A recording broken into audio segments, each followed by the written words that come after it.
Living and traveling on a sailboat comes with a lot of uncertainties.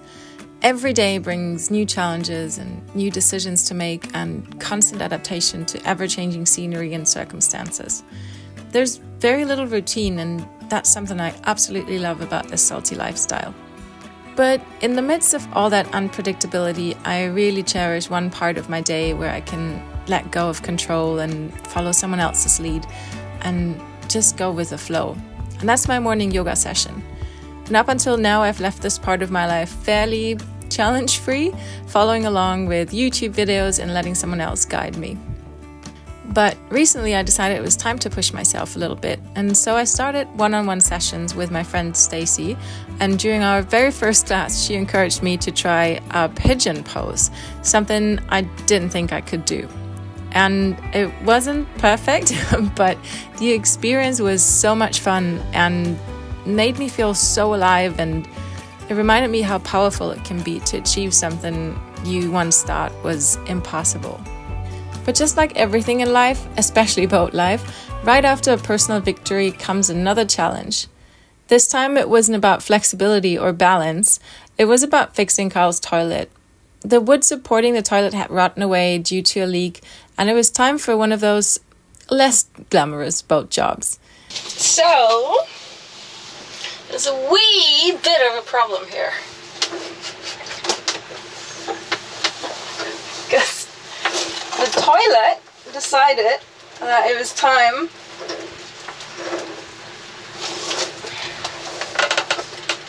to go on a little voyage, a downhill voyage. So I guess we have to replace the wood.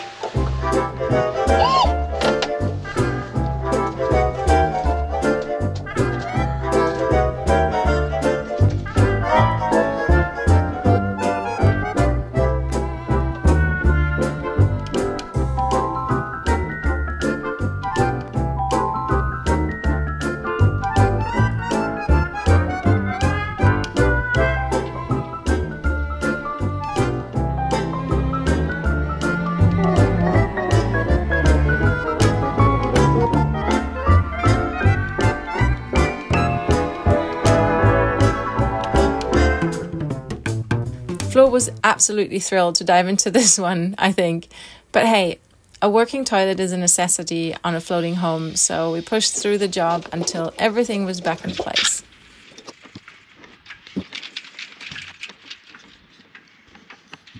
We've done this repair in Marina, Chiapas, adding this guy. But we have some issues with the furler, so I want to watch it whilst I'm up here to see why this is not working. Okay, turn it! So it looks like the problem is this little plastic top bit of the furler mechanism. I think it's rubbing on the what's it called, the toggle, I believe it's called. So Flo is gonna look for my Japanese saw set and set it up, and I'm just gonna take a bit off, and then hopefully that's gonna do the job. Stück drehen. Das hat zu viel. Stück zurück. And that's why they say, think twice, cut once.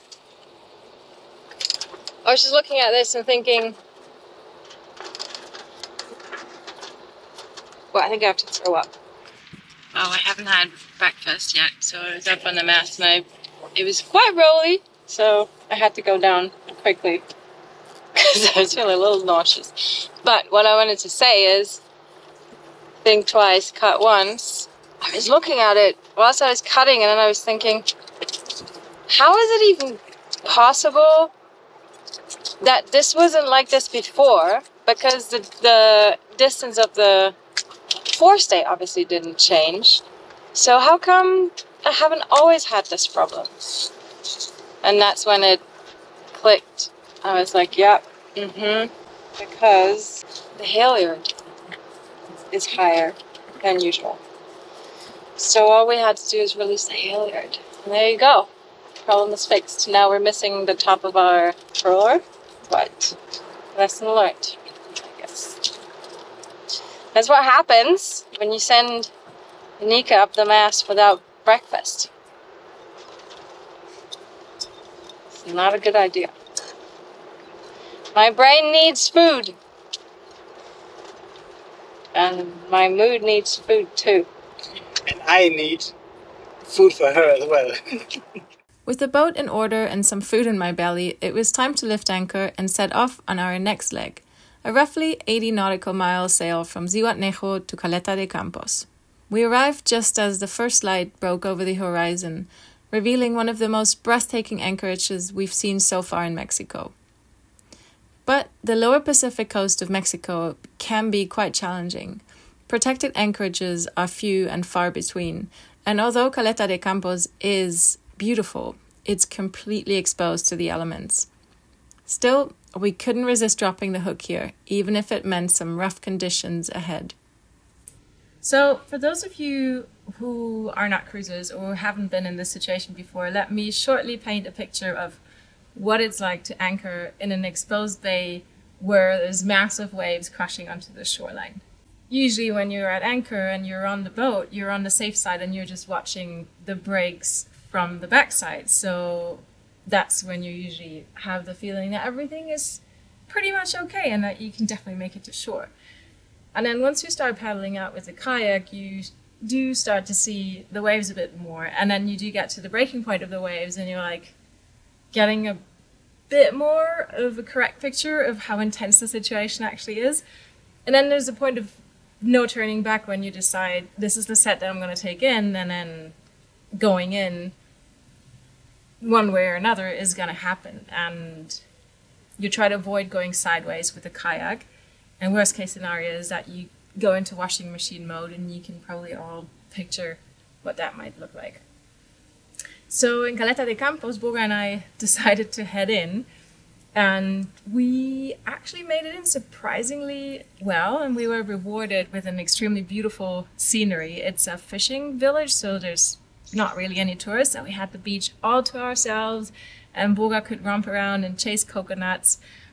And then when I turned out to sea, looking at Karl at anchor, I was starting to wonder how the ride back might work out, because there was pretty massive waves breaking on shore, and like Karl was disappearing behind the mountains of waves.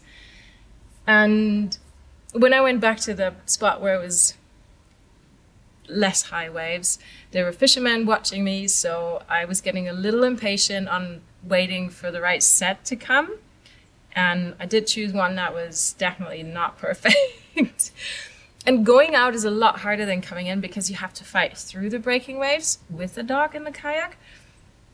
And the first wave I went through pretty much okay, but then the second wave completely filled the kayak. But I did push across the breaking point of the waves. But now the kayak was full with water to the rim, and we couldn't maneuver anymore because it was so tippy. We were just going to tip over. So I had to somehow skillfully climb out of this completely full kayak, go into the ocean. Boga sitting in the kayak going like, what the heck is going on? And I was bailing out to a point that the kayak was a little bit more stable, climbed back into it. The spectators on shore were like thinking, what are these weird cruisers doing? Like, why are they so stupid? Anyways, we made it back to the boat safely. I don't know, it might not sound as adventurous as it feels when you're in it, but I thought I was going to give you a little bit of an insight of what it feels like when you're anchored in a rough bay. Wow, we just had a bit of a quick leaving maneuver here. We were in this beautiful bay called Caleta de Campos. That is really worth a visit, but it's very rolly. And yesterday the sea state was not so high. So it was kind of okay, but already a little dodgy. And the fishermen had told us that we should move the boat a little further in, like as in further over to the side, because where we were at, the waves were going to break. So we did move the boat a little bit, but apparently we didn't move it enough. This morning the fisherman came again and said, well, you are, soon enough, the waves are going to hit. And we were going to leave around 11, 12-ish, So I was like, well, you know, is it going to be okay for another couple of hours? And they were like, yeah, that's fine. It's going to be like in the evening. And I'm like, okay. And Flo had a coaching call at 8:30 till 9:30. And I was just doing the dishes. And all of a sudden I see these massive rollers, way bigger than before, come towards the boat, and one already sort of starting to break, like right next to us. So yeah. Whilst Flo was in his call, I just quickly picked up. Like once the big set was through, it was a little calmer again, so I picked up anchor quickly. And now we're on the move again. Wow. It's in moments like these, whether it's nailing a yoga pose or fixing something on the boat or battling with a rolly anchorage, that I'm reminded why this journey is so important. The cruising life isn't just about crossing oceans. It's about overcoming the unexpected challenges, embracing the uncomfortable, and finding joy in the smallest of victories. Thinking back to my first solo voyages with Karl, when I could barely keep my food down and was constantly battling with anxiety, it brings a huge smile to my face that I now find myself practicing yoga while we're on the way. It's a testament to how much can change when you push through those uncomfortable moments. And I'm not saying everything is easy now, but over the years, I've gained faith that pushing beyond my limits does lead to growth. And it's that growth that allows me to live this life to the fullest. But more about that next week.